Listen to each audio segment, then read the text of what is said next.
Chapter 2. I'm Eric Cargill. And I'm Rachel Elnar, and this is Cheers and Tears. Design Leadership Tales Retold. Eric, the other week I had a wonderful conversation with Debbie Millman and Michael Bierut. I'm so sad that you could not join us, but it was a great conversation. Both of these two people need no introduction, but Debbie Millman, she's a writer, designer, educator, artist, brand consultant, and host of the podcast Design Matters. And Michael Bierut, he's a graphic designer, writer, teacher, design critic, and a partner at Pentagram Design. You know, just like regular old designers. You know, just regular folks, just like all of us. Yeah. I'm so sad that I had to miss that, but I'm glad you got to interview them. Yeah. And I'm excited for everybody to see this. Just, in talking about, these people are just like everybody else. And they really are. And they talk about the people that they considered rock stars and Right. how nervous they were to be sitting next to their rock stars, which are well-known names. And there were a lot of gems in this one, a lot of really good gems. I know this podcast is about AIGA retreats, and they do touch on that, and a little fuzzy on some details, but I'm excited for everyone to listen to it. So guys, Absolutely. Listen to it right now and hope you enjoy it. yes, enjoy it. Hi, Debbie. Hi, Michael. Just want to thank you both for being here. You've both talked about design and branding, culture, politics, all the greatest hits on all the biggest stages. But today we get to talk about design leadership, community, and something very few people ever hear about, AIGA design leadership retreats. The stories that stuck and the moments that shaped how you both eventually led in the design world. So let's start with a moment that we know for sure, the 1999 retreat. I think that's where you first met. Is that correct? So says Debbie. Yeah. Well, I knew of Michael before then, of course. And I would have Everybody known does. of you as well, I think, right? No, not 99. No, Not from at all. Speak Not Up at all. or any online stuff? Speak Up didn't start until 2003. Okay, there you go. Yeah, 2003. And no, of course I knew you, and I was there. I had just joined the brand experience special interest group that I was then actually very unceremoniously disinvited from at the time, the next year. But I was invited to join the leadership retreat. And I think Rick Raffay at the time had high hopes for what I might be able to do with AIGA. So he invited me to come to this. And so I was invited to a dinner. And then just by the grace of God, I was seated next to Michael and my life was changed. Oh, there you go. And I would have been there because I assume it was 99, so I was president of AIGA National You were. at that You point. were president. I was sitting next to the president. And was this dinner, where was this dinner? In New York? Was it? It was dinner, and I believe it was either someplace in Pennsylvania or Boston. Don't remember which. Rachel, do you have some sort of like a dossier of like where every leadership retreat was?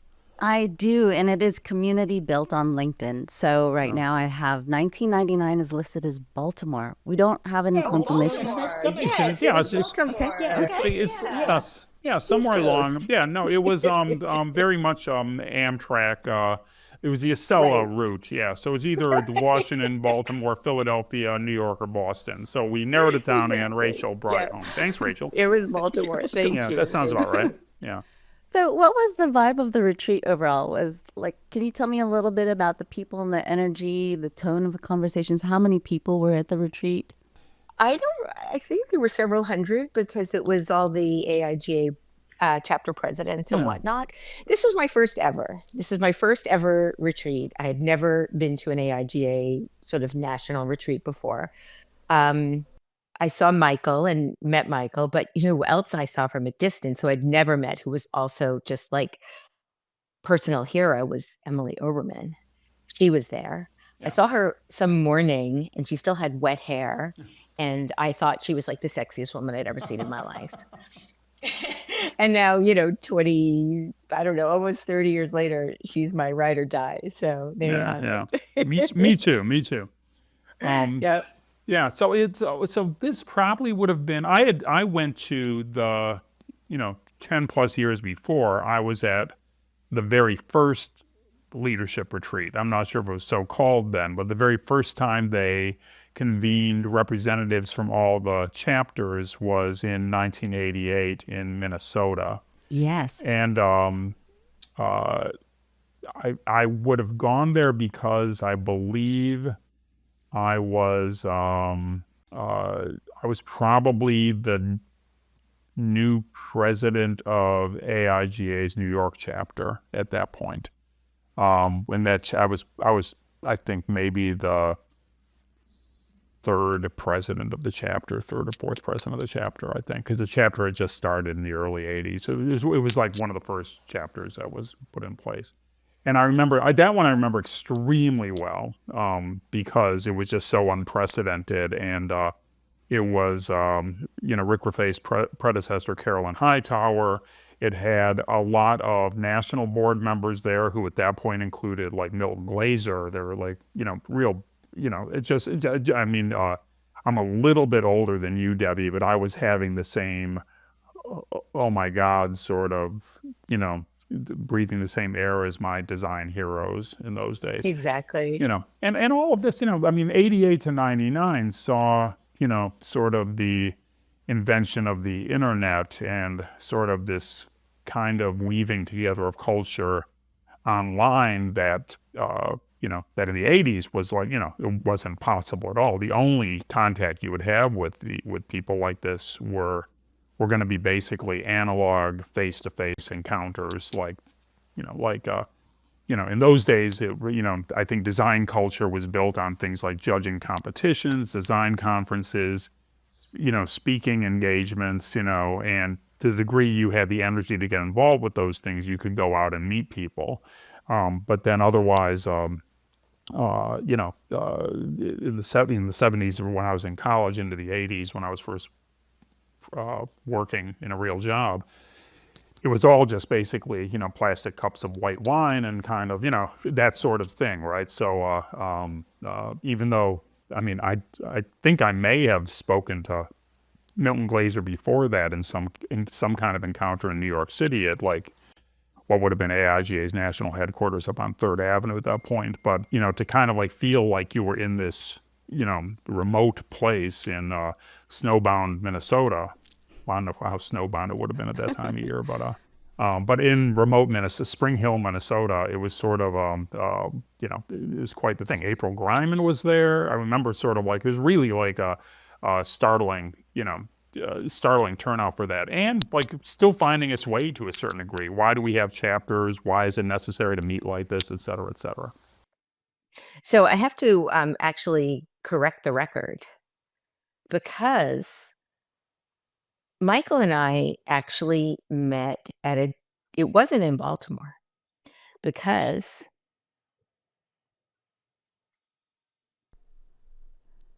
What does it say? Chicago? this is a letter that Michael typed on pentagram stationery from 98, April 27th, 1998. So here's everybody can see it. There you go, yep. Lovely. And I have it. It's, very precious to me. Dear Debbie, it was nice to meet you face to face in Chicago. I hope you were pleased at the way the conference came out. Would you like to come by for lunch and talk about rap music with me? I will call you in a few weeks to see if you're free. Because Michael had just worked on the Rock and Roll Hall of Fame, and I had recently repositioned and relaunched Hot 97, the world's first ever hip hop radio station. Yeah, and it's always been a lonely pursuit being a white suburban rap music fan and white suburban Jewish rap music fan. And it's really funny because the group of us that did the repositioning, there were a lot of us within that demographic. But it was one of the most exciting things I had worked on at that point in my life. And Michael and I were sitting next to each other, and we started talking about it, and then Michael sent me that letter, Oh, and how I still nice. have it. I still have the letter. It's something so important to me. I have it with a Milton Glaser letter as well. But I also want to say that that was the year that the Knicks went to the playoffs. And at the time, I was a rabid Knicks fan. They'd broken my heart too many times since then to still be rabid. But at the time, I was super rabid. And that night was a night of a playoffs game. And I remember my dad, I was calling my dad because, we didn't have texts and whatnot at the time. Yeah. And he was giving me updates. And Michael said to me, I love sitting next to a woman who can do play by play. Although I would have been, I've never been much of a basketball fan, so I would have been oblivious to. I probably would have been surprised to learn that there was a playoff that night and what teams are competing. That was all kind of like fairly I remote. think you were just trying to be inclusive Yeah, and make exactly. people welcome. Yeah. Inclusive and sexist, I guess. For a potent combination. Not at all, not at all, not at all. But, I did at the time feel a part of what was so memorable aside from it, sitting next to design royalty and having so much fun talking about rap music was at the time I really felt that AIGA was very elitist and I wasn't. And so I felt a little bit out of place and Michael really, in that conversation and in our rapport was this sort of open, warm generosity, which changed how I felt at that moment. Yeah, and that always was sort of the tension within AIGA, very pronounced still in those days about like I remember in fact the late Milton Glaser in that first conference sort of like speaking up during one of the discussions and saying, this is really, by having this broadly distributed, inherently more democratic or egalitarian structure to AIGA, it'll really change what the organization's about. Because he was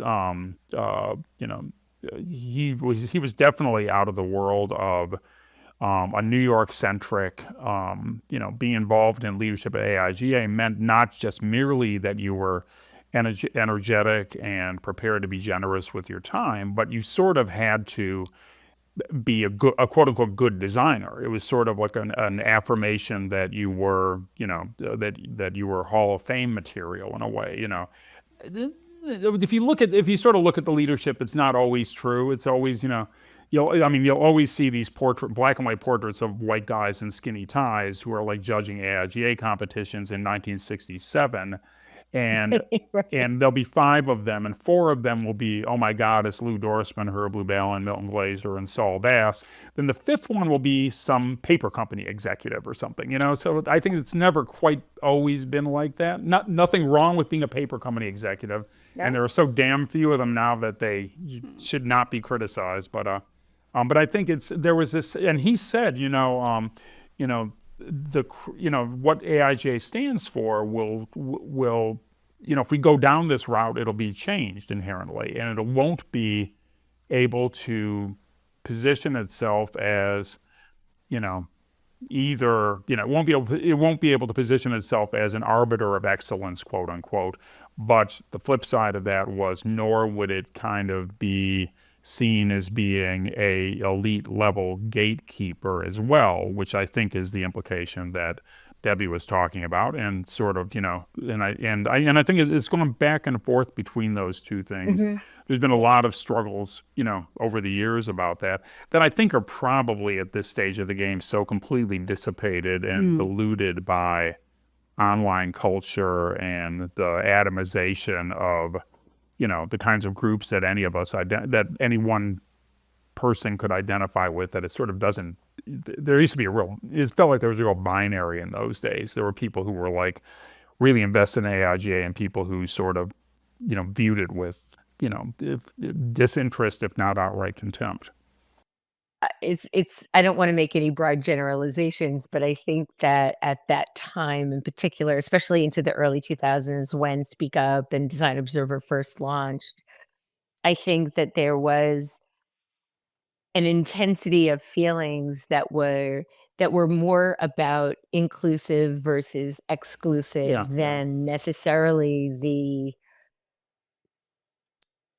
reason for being for AIGA. I mean, I think everybody wanted there to be design organizations that represented our needs and our hopes and dreams as a discipline, as practitioners in a discipline.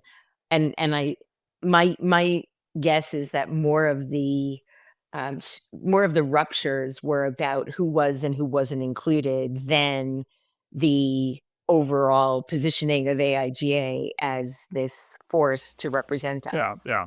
And I remember, I mean, I sort of just fell ass backwards into, the very, heart of the elite when I got hired, right out of school to work for Massimo Vignelli. And I was a kid from Ohio, didn't know nothing.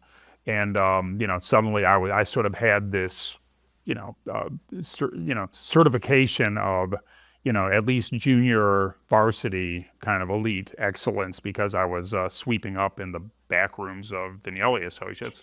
But I remember, like, by the end of the decade and kind of going into the 90s, I was really self-conscious of the fact that, the in-group that I wanted to be accepted by desperately was sort of the West Coast emigre magazine crowd.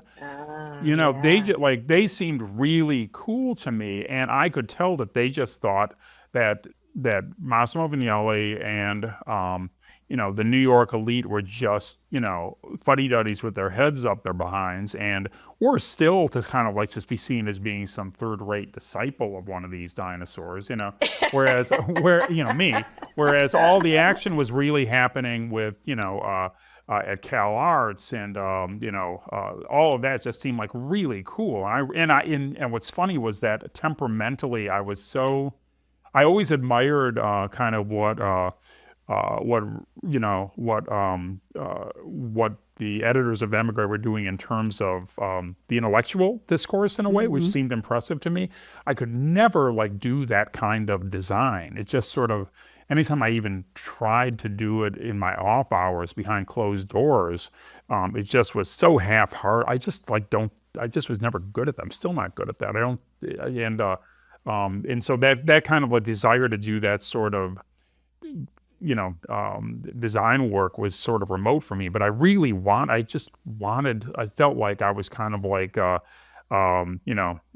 stranded on some melting iceberg in a way that, that people would say, well, there used to really be a design culture here. And now it's just like a puddle and a bunch of, drowned people kind of washing up the shore, and I would have been one of them. So, but, it just goes to show you that no one ever thinks that they're, I don't know anything about movie star culture, but you sort of sense that every movie star sort of thinks that someone else is getting the good parts, even if they're, George Clooney or Jennifer.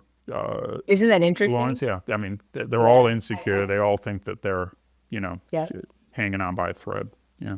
That's what I was so intrigued by Demi Moore's speech last year when she got the Golden Globe, talking about a whole life of acting as a popcorn actress. And, at one point she was the highest paid actress in the world, and yet she was still viewing herself in a disparaging way. But, what I can say about that time as well, 1999, right? That was the year that we Sterling, when I was heading up Sterling, we redesigned Burger King logo. We did the Tropicana packaging.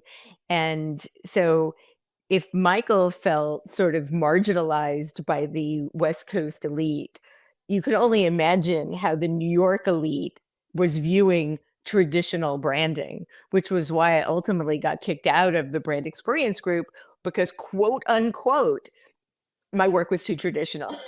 or too commercial.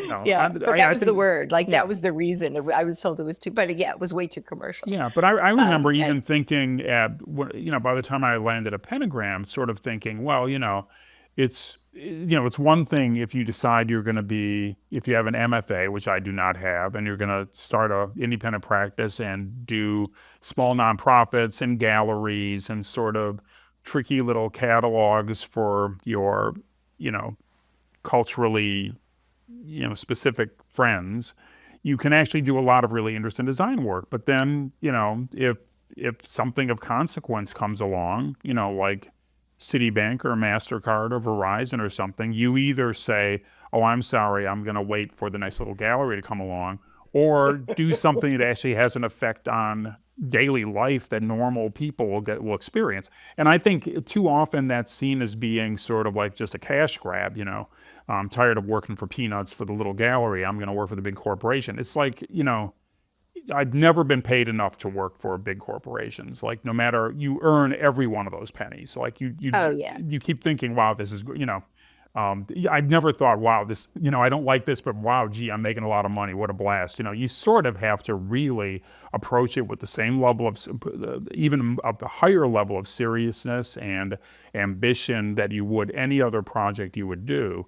And you have to be sincerely interested in it. You have to sort of like acknowledge the fact that someone who is going to an avant-garde performance at a little downtown theater is part of a very small market, and you have to come up with the kind of communications approach and visual language that will signal to them this is just for you. Versus, if you're rebranding Tropicana, you have to negotiate a whole bunch of people who already like Tropicana, some other people who may not, so who are potential people who might like Tropicana but need to be converted into that. You have to deal with not just them, but the people who are the retailers in the grocery store, shelf people, all the people that go in between. It's like a big, complicated mechanism, and you can't just sort of like say, okay, I know how to do this one little thing that works for, a handful of people. It has to be, and you have to find that interesting. If you don't find that interesting, you are just doing it cynically, and you can tell when this stuff's done cynically because it usually stinks, Right. Yeah. I mean, part of what I love so much about it is the parts that behavioral psychology and cultural anthropology play in doing this work, and that's really my sweet spot in all of this design stuff. But I'm going to quote your partner here, or try to quote your partner here, Michael. Paula Scher said to me once, they're not paying us the big bucks to redesign the big corporate logos. They're giving us the big bucks to navigate the corporate politics. Yeah, correct. Yeah. Yeah. Absolutely true. Every single piece of that is exactly right. Yeah. And I'd say finally, Rachel, what's funny a little bit is that I actually think both camps at different times and sometimes at the same time have felt disenfranchised by AIGA. I've talked and I've experienced people who have said, oh, AIGA is just about like, big brand, big expensive things and blah, blah, blah, blah, blah. And then at the same time, I think, firms that are bigger and more commercial will sort of think, oh, AIGA just, gives awards and caters to really small practices doing experimental work. And it's sooner or later, you sort of just have to, stop the scorekeeping and just sort of embrace the marvel of the diversity of practice that that our profession still to this day affords. And one of the greatest things about Massimo Vignelli was he had really strong opinions about design and about his 5 typefaces. And, I would sometimes be in the office while he was opening his mail, and he would be saying, look at this is crap, throw it in the garbage can. I'd wait till he left, and I'd fish it out of the garbage can, take it home for my collection of stuff that I thought was really cool and interesting looking. But he was alert and would engage with things, He sort of didn't just shut it out and say, I don't understand this. He sort of was genuinely curious about people who designed in a dramatically different way. And I saw him kind of come to grips with Rudy and Susanna at Emigre or Tibor at M & Company and people like that who did work that I think on some fundamental level was something he would never do or quote unquote approve of, but still he acknowledged it as a way to approach design that was radically different from what he would do, but something that was worth thinking about, even arguing with, and I think that sort of that's something we don't have enough of anymore, I think. Now it's just sort of anything and everything goes, and it's one big happy thing. And then, I guess if you sort of have delegated design criticism to the President of the United States as far as approving logo revisions. There's no need for any of the rest of us to get involved. We just wait to hear what the White House says about the latest update of some fast food logo. But I think, to me, I don't think that that's healthy, normal, or good either. So, I think there's some new world that that's waiting to be born, hopefully. And this is just some sort of painful moment we're going through on every level. Well, I don't know. Yes and no. I mean, yes, the president weighed in on this particular one, but speaking of Tropicana, I worked on the redesign of Tropicana in the late 1999, 2000, 2001, right around that time. I couldn't tell you the exact year. And then it was redesigned, as we know, famous redesign that did poorly. And within 6 weeks, it went back to the design that Sterling had done. And I had dinner, speaking of Paula again, I had dinner with Paula around that time, and I was rather gleeful that my design had come back, that somehow that was what the people wanted. And Paula, being Paula, said, I think it's terrible. I think it's a terrible thing that this happened. And I'll tell you why. And she did. And it was, once you get this pressure about something not being good enough by standards that may or may not be valid, and you kowtow to that, when you're trying to be brave, when you're trying to maybe take a risk, when you're trying to do something that is unexpected, no matter what, if you are kowtowed into changing it because people don't like it, then you're always going to be beholden to people not liking things. And she was absolutely right, because then what happened for the next 2 decades, anytime there was a logo that didn't do well and was retracted, people were like, oh, they did a Tropicana. They did a Tropicana. And that's bad for all designers. And so she taught me a lesson in that moment, that if we're supposed to be on the forefront of change makers, idea makers, then we do have to be open to things being changed in ways that might make us uncomfortable. And it also taught me that designers, and this is, I think, the key part for me, that it taught me that you absolutely need to have a way to communicate change in language that people understand. So it's not just some crazy cosmic thing that's occurring, which at the time it sort of was made fun of for being, but that there is a strategic reason that this needs to happen. And this is really to help the consumer understand this product or this experience in a better way. Yeah, correct. Yeah. Both of you for the last 40, 50 years have been through so many changes in design. Obviously, you've seen Terrifying, Michael, 40, 50 years, right? Terrifying. so many changes in our industry. And I mean, we're still going through massive changes. And I think it's even going faster, at a faster pace than it ever has before.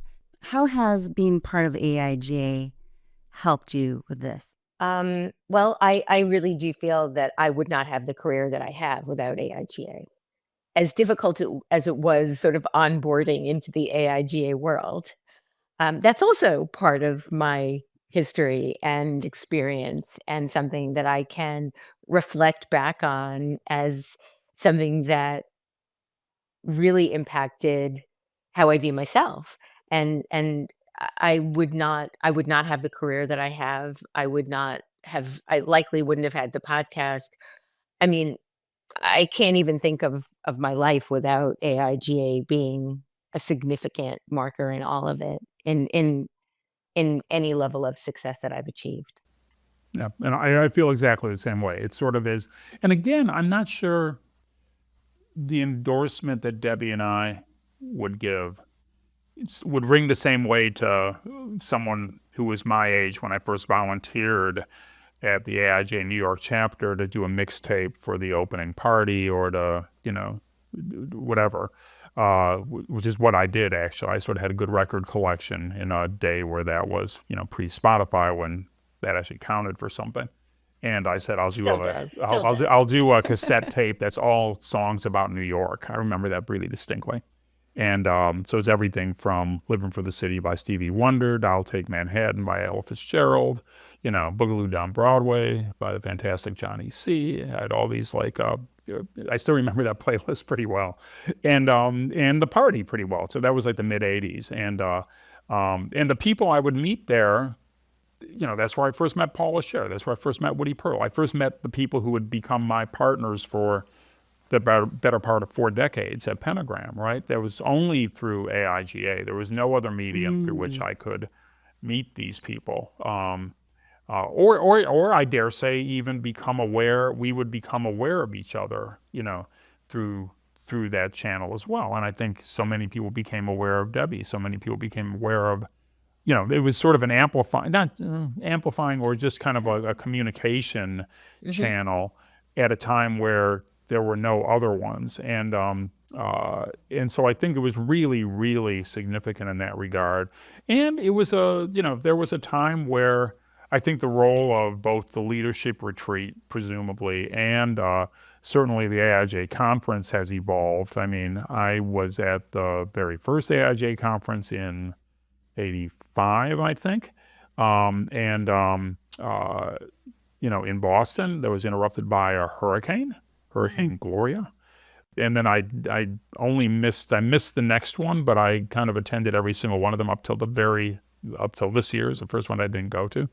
I think in my career, but like I said, I'm semi-retired, including from going to design conferences. So, but I think the role that these things have played is different now. And I sort of I know Rachel not from being sat next to you at some dinner in Chicago or Baltimore or someplace, but just because I sort of you were a online presence for me, someone I knew through LinkedIn and Instagram, let's say. And I think that's more often how people are meeting each other now and becoming aware of each other now. And then so it makes it so I will say, though, if by some miracle you go to something and you're sat down next to someone and you connect with them, whether or not, I've had the experience, and I bet everyone has had a version of this, where you realize, oh my God, this is that person I follow on Instagram, and it's sort of like it's still like electrifying, And it's funny, the person doesn't have to. It's not like it's necessarily, Mikey Madison or something. It's just some schmo you follow on Instagram, and they might follow you. It's really electrifying that you're like meeting someone who's not a movie star or something, but just someone who you've only had this kind of parasocial relationship with, and then you make a real connection, right? So I assume that's happening. That happens and is still happening all the time, and is a good case for going out and sitting next to people at dinner if you can possibly swing it. But I think the fact that some places like AIGA, and there were very few places like AIGA, kind of ended up being sort of the medium and the channel through which that happened for decades and decades and decades is not to be discounted. Right. It was our community. Yeah. Yeah, no, Rachel, that's how I met you. I met you through AIGA, and I'm still meeting people through AIGA, just not as many. Yeah. Debbie, you and I met in Omaha at the 2008 leadership retreat. I do remember it. And that was right before I became president. Yes. And I still have photos from that. I went around and took photos of people that I knew and loved, and did something, I think, on Flickr or something. Of my pals at AIGA. I think it was called, the folder was called AIGA Pals. It might still be up on Flickr somewhere. But yeah, that's when we met. It was the year before I became president, or the retreat right before I Sean was leaving and I was coming in. That's right. And Michael, you said that when you were in the room, you got to meet people. That was our community for sure. And then at that point, 2008 is when we translated into the digital community as well, because we all had these Facebook accounts and we started these Facebook groups, and having this connection between physical and digital sort of came about, and it was all new to all of us, but definitely I think it strengthened relationships going forward. Yeah. And also through, I think, Debbie, I sort of consider myself fortunate because I think my involvement with AIGA, I sort of rode out kind of like the high tide in a way, because I was president of the New York chapter at the end of the 80s into the 90s. Then I was president of National at the end of the 90s into like the very early aughts. And, we had, I'm trying to remember, I think it was I forget whether it was the 2000, the last conference that I was president for was in Vegas and had the biggest turnout of any conference in the history of AIGA conferences, not because of anything I did, but just because everything, all the demographics and everything else was sort of conspiring to make that happen. And I do think, what Rachel just mentioned, the rise of digital culture actually provoked a crisis at AIGA where partly because people's own practices were being transformed or even threatened by that. You sort of had long ago things like desktop publishing that sort of seemed to be, like scary things that like would rob people of projects, clients, and hence income. You had the rise of, people's ability to quote unquote design websites all of a sudden became this big thing that was separating people who were presumably going to make it be relevant in the future and people who just were just keep hoping that someone would come along and ask them to design a book or a flyer or something, because those things were never going to survive this transformation. Sound familiar? Did this sound familiar? Yeah. And so like I remember but like the main thing, the thing that was actually unequivocally true was that AIGA's role as being the sole analog channel for the community was now being usurped, and people could connect in all these different ways. And But that's also what led to. Oh, I'm sorry, Michael. No, go ahead. I thought you were finished. No, I think that's also what led to the path to Speak Up, Design Observer. I mean, I remember so I was on the New York board, I think from 2004 to 2007, and then I joined the national board in 2007 to 2009, and then 2009 to 2011, I was president. And a lot of my work at that time was building the social media presence. Like I remember when we hit 300,000 followers on Twitter, and we were just so proud of ourselves. We were just celebrating in the street. Yeah. And then, but also having the ability then to communicate much quicker, first through the blogs and then through social media. So, it's a double-edged sword in terms of how technology has impacted the way we work and communicate. But I think one thing that I really do feel good about in the way that AIGA has, I think, for the most part, really embraced those technological changes. There's always been infighting and there's always been debate, which is good, which is really good. Yeah. But I do think that AIGA has stayed on top of things in a way that they didn't have to. Yeah. There are lots of other clubs, so to speak, that haven't always been able to do that. Yeah, and I think the competition ebbs and recedes as things go along. I mean, you were involved with Speak Up, and then I was involved with Design Observer, and you can look back to the glory days of blogs, and if you happen for some reason to kind of come upon a really juicy comment section to some post, it's like not only is the quality of the discourse remarkable, with people had no character limit and would actually hold forth, but the participants were really people who were smart, and had something to say and took the time to put it into thoughtful words. And I remember, this was unprecedented as far as AIGA goes. I mean, if you saw something that bothered you in the AIGA journal, I suppose you could prepare a sharply worded letter and lick a stamp and drop it in a mailbox and send it off to AIGA and think it might be printed in, the next issue or some damn thing. But like to actually be able to kind of get, wade right into a debate. And there were really juicy, interesting debates that kind of would, run on for, I remember the New York Times ran an article about it where they're, commenting on certain comment threads that were running on to like upwards of 30,000, 40,000 words, and that was sort of a place where people were connecting to. AIGA made forays to try to get into that, but it's sort of actually, it's actually hard to be sort of someone who's trying to replicate something that's happening somewhere else.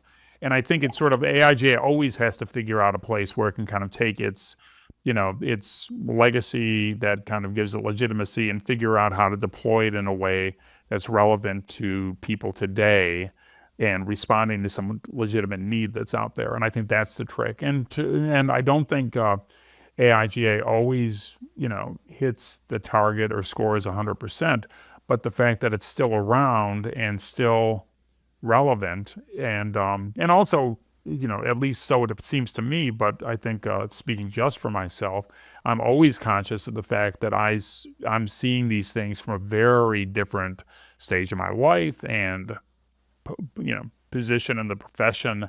And it's hard for me to remember what it was like, being in in design school in Cincinnati, and pre-AIGA, the Art Directors Club of Cincinnati would pay money to have, someone from Chicago, a designer from Chicago or an illustrator from New York fly in and do a presentation downtown. And, and these things were like, white tablecloth dinners with cigars and, macaroons and coffee at the end of them or some damn thing. And I just was, one of my bosses would let me sneak in and sort of stand around with the bellboys, to see the presentation, which is the only thing I cared about. I wasn't there for the networking. I would have been really inept at that. But I think, that was sort of my first peek into, from outside the window through the curtains, at what the design profession was like. And now people access it in a million different ways. And I think, I just was telling someone that I'm actually really grateful that I was born and grew up in the moment I did, partly because I think I had the kind of temperament as a child and adolescent that, had I had access to the internet as it is today, I think my head would have exploded. I mean, I really don't, I think my mental health would have been jeopardized by it. I really do. And it makes me really cautious about, I've got two grandchildren now who are 5 and 7, and, just really wonder what they're going to be encountering by the time they're fully conscious of these things. Both boys, and we all worry about how boys do in this situation, particularly. As a boy, I'm not sure how I would have done. I remember, it's interesting, Michael, because I graduated college in 1983 and really didn't get involved in AIGA until the late 90s. Yeah. Mostly because I didn't even really know about it. I had, my career was very scrappy. Yeah. A scrappy career. And it was really only when I became aware of AIGA that things really began to change for me, but mostly because of how much I was able to learn. Yeah. I was suddenly exposed to so much more than I'd already learned 15 years working as a professional. So that was really what I think was the biggest gift, was how much I was exposed to, not just in the people, which was of course extraordinary, but just the way that people were practicing, the things that were important, the things that were making a difference. I didn't know about these things at all. Yeah. And that's really what changed my life, was suddenly becoming privy to and then part of this moment. Debbie, I learned so much when I got into AIGA, not only just attending as a member, but when I started to volunteer and get into leadership and get into boards. Wow, my mind just blew. I learned so much working, developing, and running a nonprofit. It felt like running a business. I never knew all this stuff. So I think that being able to volunteer and being on a board and going to the leadership retreat changed my life. Yeah, without a doubt. Yeah. I don't think I'd be here. I don't think I'd be here. Michael would be here. I would not. No, I mean, it's really hard to say, Debbie. It's because I can remember really distinctly my predecessor, the guy who was president of the AIGA New York chapter in the 80s, who asked me whether I would be available to be considered to succeed him, was Tony Russell, still with us today, and a great guy. And I remember him so distinctly saying, one of the things that they're doing now is this leadership retreat, and you have to, I mean, he's sort of telling me, like, here's all the things you have to do. And you have to go on these leadership retreats, and they'll be in some place like whatever.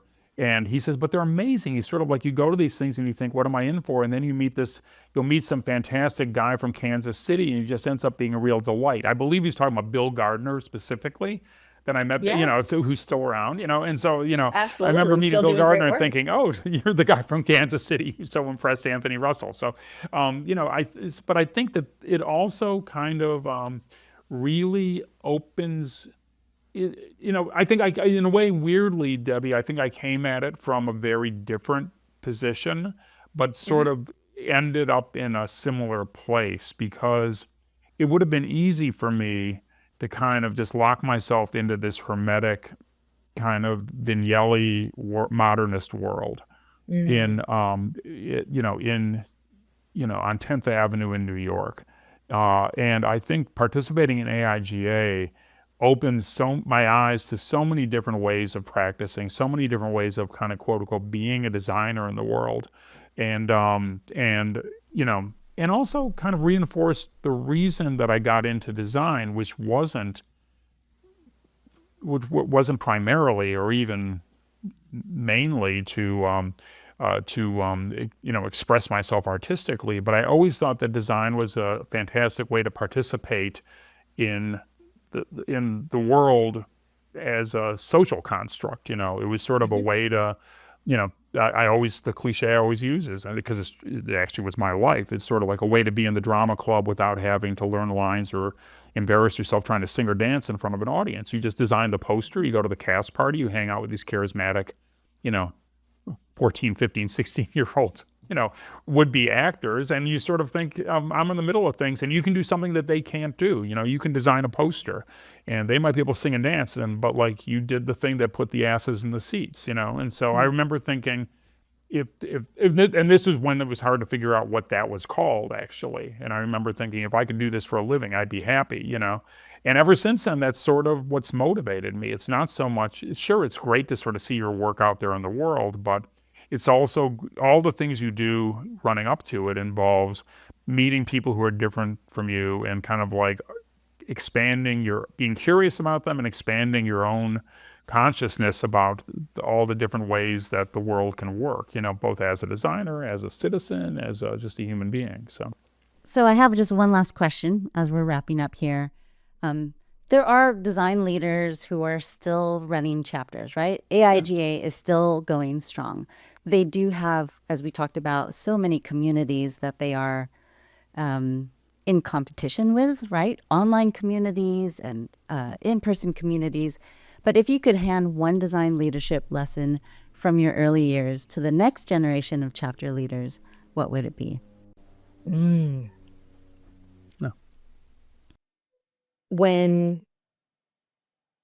What's her name? One sec, let me think. I'm having a senile moment.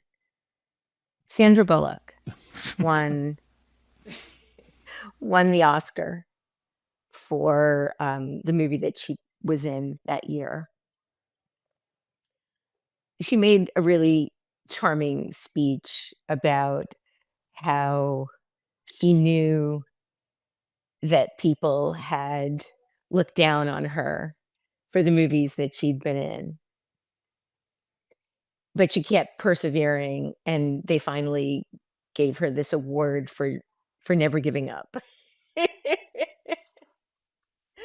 And I feel like AIGA in a lot of ways is similar in the way in which they sometimes bring people in. There might be resistance at first, but if you really, really want to do it, you can. You really can. And I would say, when in doubt, say yes. That was sort of my philosophy when I was involved with the chapters, and I think now even, we had a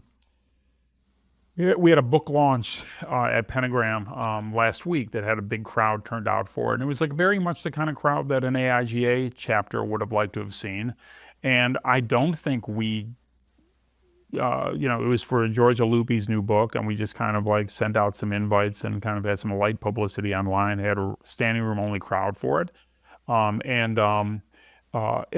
we didn't perceive it as something we were doing because in competition with AIGA or to fill in something that AIGA couldn't do.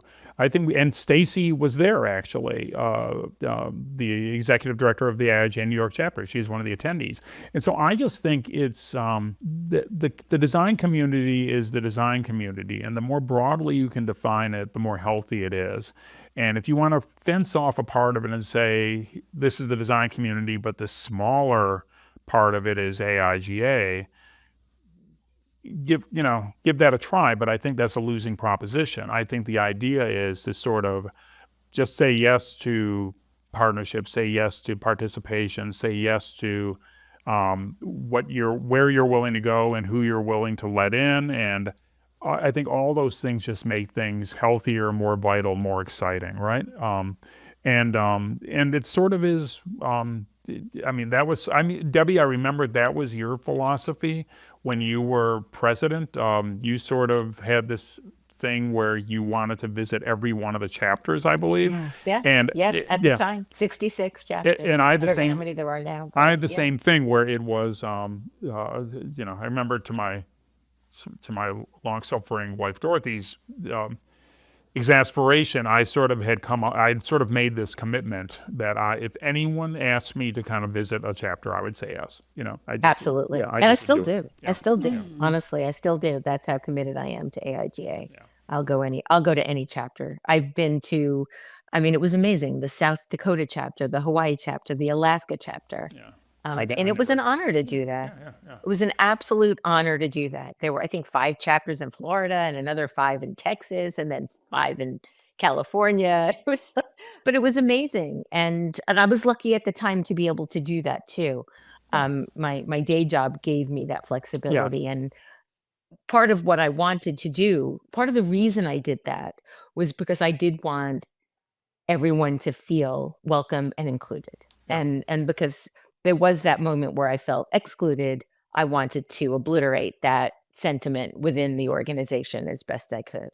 No, and I think that's sort of, it's part of just saying yes in a way. Yeah. But you don't have to be president of AIGA to have that philosophy. No. I sort of have this other commitment I made, which I went on the record about, and I still try to abide to this day, which is if someone sends me an email, I always answer the email. And sometimes the email is, I'm sorry, I can't help you. Sometimes it's like, here's a link to something that I think sounds like it's relevant to your interest. Sometimes they're asking for, sometimes someone will write and ask me for something I just can't do for one reason or another. But I always remember how, it's like it's tough. It's tough out there. It's tough to be a person in the world. And when you reach out to someone and you don't even get an acknowledgement that you've reached out to them, that sort of makes you feel even more invisible, And I think it's just so easy to make people to acknowledge that someone shares this earth with you, even if you're not going to become their best friend or their boyfriend or girlfriend or partner or even one day sit next to him at dinner, just to kind of just trade an email and sort of get a nod is not that hard to do. And, if I run into someone and they said, you answered an email from me that I sent when I got out of school 12 years ago and I never forgot it. I said, well, I always say, just remember that the next time you get an email from someone because pay it forward. Yeah, pay it forward. Exactly. Yeah. It's not hard to do. And it sort of is, in the micro level, it's doing what I think AIGA has always aspired to do on an institutional level. Absolutely. That is great advice. And the chapter leaders are out there constantly paying forward, trying to serve their communities. And so thank you so much. I appreciate that. And thank you so much for being on the podcast and helping us document the AIGA leadership experience, especially through retreats. Thank you again, both of you, for sharing yours. My pleasure. Appreciate that. My honor. Thank you. Praise all your Lord. Thank you for doing this. Cheers and Tears will be back next time with more design leadership tales retold. Please subscribe, rate, review, and share this podcast with your creative community, design leaders, and friends. Cheers and Tears Design Leadership Tales Were Told is a production of Chapter 2 and hosted by us, Rachel Elnar and Eric Cargill. This episode was produced and edited by Rachel Elnar. Podcast graphics by Eric Cargill. Animation by Verso Design and Megato Design. The theme music track is Loose Ends by Silver Ships Plastic Oceans. Follow Cheers and Tears on Apple, Spotify, or YouTube podcasts, or wherever you get your audio and video podcasts. Subscribe to our email list at cheersandtears.com so you don't miss an episode.